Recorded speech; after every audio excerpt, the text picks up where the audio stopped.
Welcome back. We're here with Dr. Parris Kidd, and we are in Supplement Week talking about the value of nutritional supplements. And I want to tell you just a little bit about how I got involved in it because I'm a classically trained psychiatrist. There was no supplements in my training. It's, what symptoms do you have and what drug can I give you for them?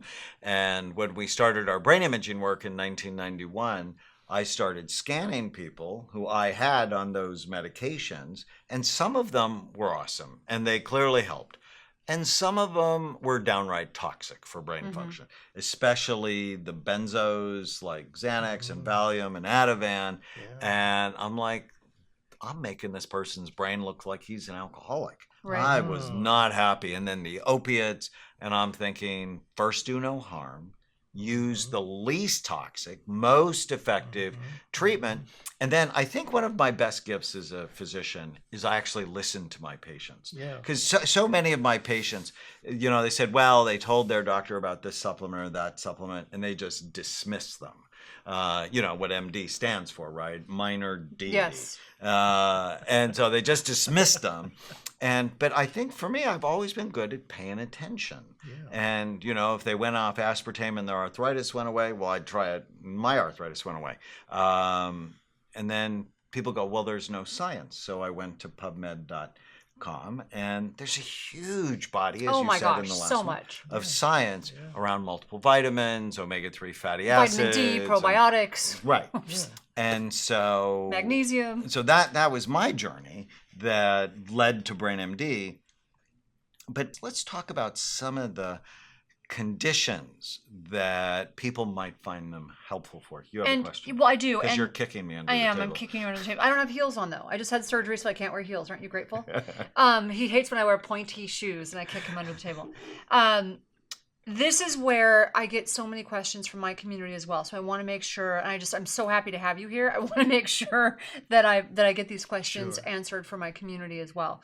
Because the brain stuff is, some of the questions about supplements and the brain and mood and all that stuff are really important. So, do you have something you want to start with? Yeah.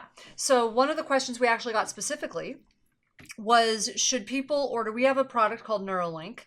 And we have serotonin mood support. They both contain 5-HTP. People think they should be taking them together. So it's fine to take them together at the recommended maximum dose of 4 caps of each. Okay. On an empty stomach.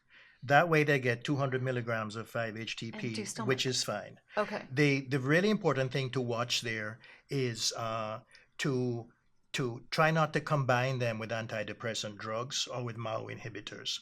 Or if there's a need, then have a physician work very closely with them, a nutritionally informed physician, such as one of the Amen Clinic physicians. So if you're on antidepressants or antipsychotics, you should always talk to your doctor when you're adding things like nutritional supplements. I'm also, if you're just pregnant, a huge fan of serotonin mood support and Neuralink.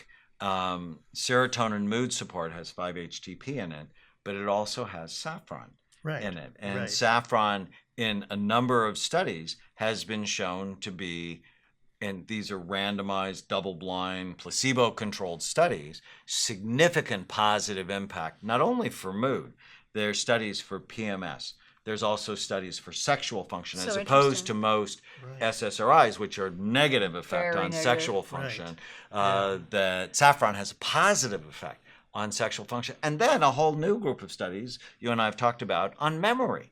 So anything that helps my mood, my sexual function, and my memory, and for women during that time of the cycle, they're happier. I'm like, put it in the water. I'm like, let's try this. I think this can be helpful. I'm actually following saffron very closely, and I have some plans to recommend to you about saffron because it has a tremendous future as a standardized herbal dietary supplement. It's just amazing. And you told me that in the Middle East, someone comes out feeling good. Somebody else says, the neighbor says to them, you must have been eating saffron. Yeah. Right. Today. If you're too happy, you must have gotten saffron. So what about the difference then between GABA and 5-HTP? Like who should take what for what reason? No, and I have to tell you, so it's really funny. If I take the GABA and the 5-HTP, you love it when I take it because I act like I'm high. Okay, No, I'm like you're not burnt high. out. You're just calm. No, You're to me, you're that's not like being high. overreactive. But I'm not Right. overreactive anyways. I'm just ready and reactive. So I don't like feeling slowed down, okay? So right. for me, I feel like I'm being slowed down. We chill you out. Yeah, I don't like being chilled but out. the GABA calming product is meant to be calming even while it's mentally sharpening. So there's not a it's Yeah, it's, see, I'd it's- rather it- take focus and energy. yeah yeah but the GABA calming is not meant to be sedative. It's just meant to take the edge off, and then it also helps to maintain sharpness. You know, we haven't really talked though about Neuralink, which I don't want to get beyond that because Neuralink is why we. I know, have but we're going to BrainMD. confuse people now because now we just introduced GABA compared to 5-HTP. So let me make this clear.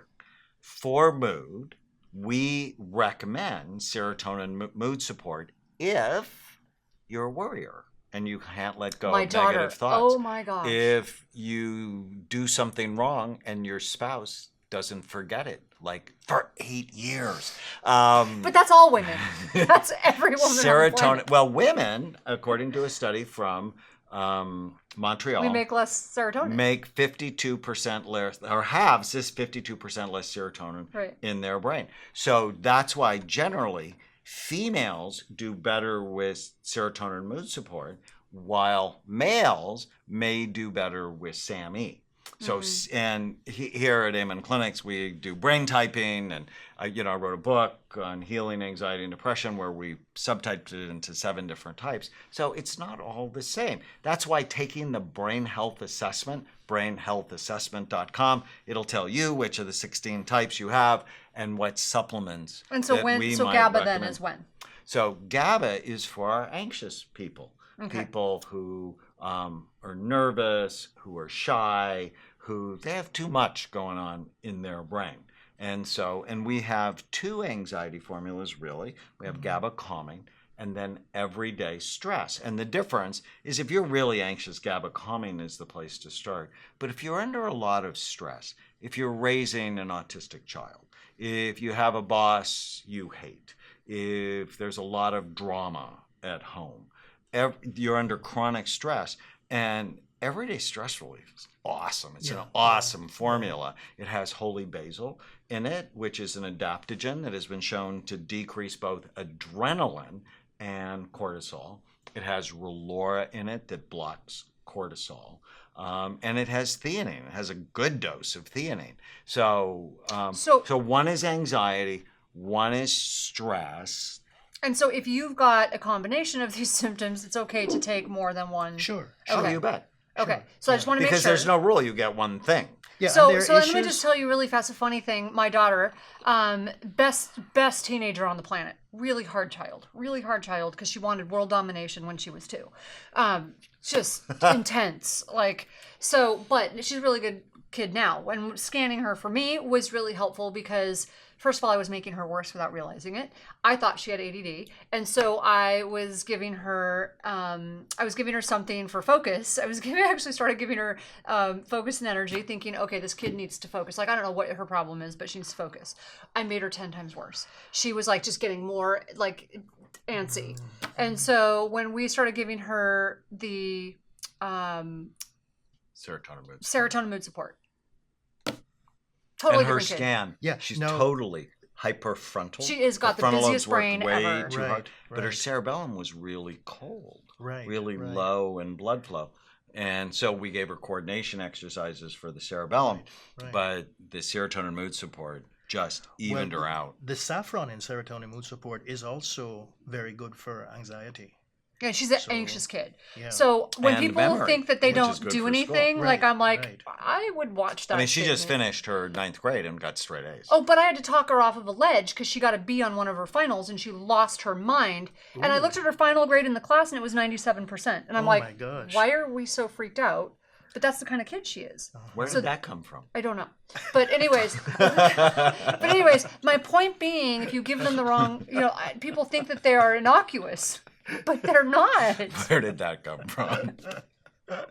They're not innocuous. That's my point. You want to Okay. be giving the right thing. So, But I think you both raised a very important point here that For people who are having mental issues, it's a really good idea to have their brain imaged with SPECT, the way the Amen clinics do it, because then there's a handle on what regions of the brain are overperforming, what regions of the brain may be underperforming.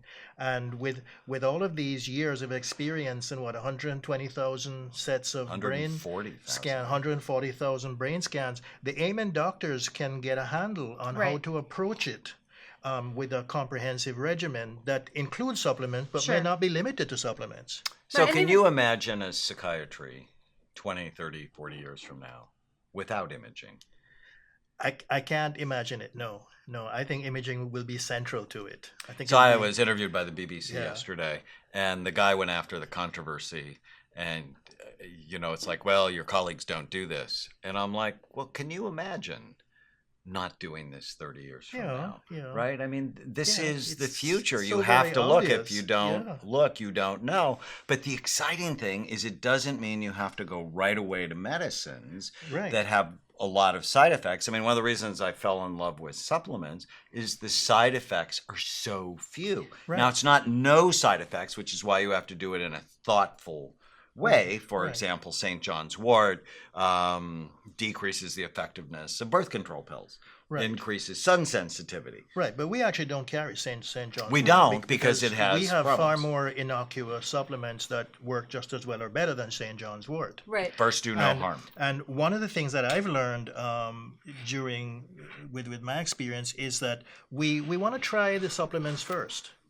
So we work out the diet, the supplements, the lifestyle first, and see how far we get with that. And only that's if generally the problem the process persists, then or that. unless the person is unless some acute it's an crisis. emergency. Right. So what is the brain type test? Like how can people hone in? They can either call in and get help, or they can take their... Well, the first thing is go to amenclinics.com. Right.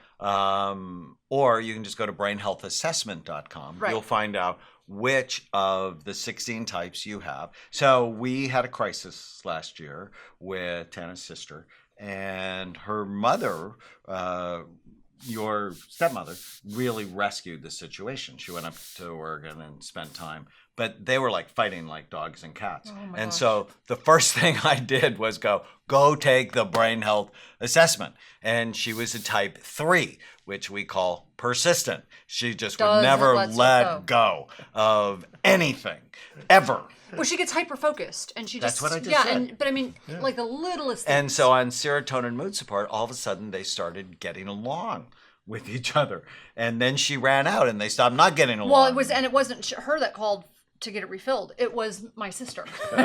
She's like, please send some. Okay, And, we're gonna we have all to. have these examples in our families, right? We all have them, and nobody escapes. That's where the assessments crazy. and the imaging becomes so very important. Right. So start with the assessment. It will help you determine what will work for you. And then look on BrainMD. There's so many different products. We think of mood, serotonin mood support, and SAMe, anxiety, GABA calming support, or everyday stress relief, focus and energy, which you really like, which has been very helpful, attention support for attentional issues in kids, craving control. And if I could make one more parting point, there's no conflict between supplements and pharmaceutical drugs. If both are used responsibly and scientifically, each can support the other. But you would recommend that they at least talk to their doctor and not do... Yeah, absolutely. Please absolutely. talk to your doctor. Yeah, it takes a lot of skill. They're synergistic. It takes a lot of skill. And you can't get those regimens from the internet. Right. It just doesn't work that way. But the supplements can actually augment the effects of the drugs, and the supplements can help to protect against the side effects of the drugs. And so there ought to be a scenario. We're working on a scenario in the Amen family where we can use all of these to optimal advantage for the patient, right? Well, and we have a new product. We have a new baby called Bright Minds, which the memory powder. Yeah. You helped to design. Took me a that year. Goes and supports the brain in many different ways. So for those of you that read my book, Memory Rescue, the mnemonic is Bright Minds. So blood flow, retirement and aging, inflammation, and so on. So many great things. When we come back, we're going to talk about kids.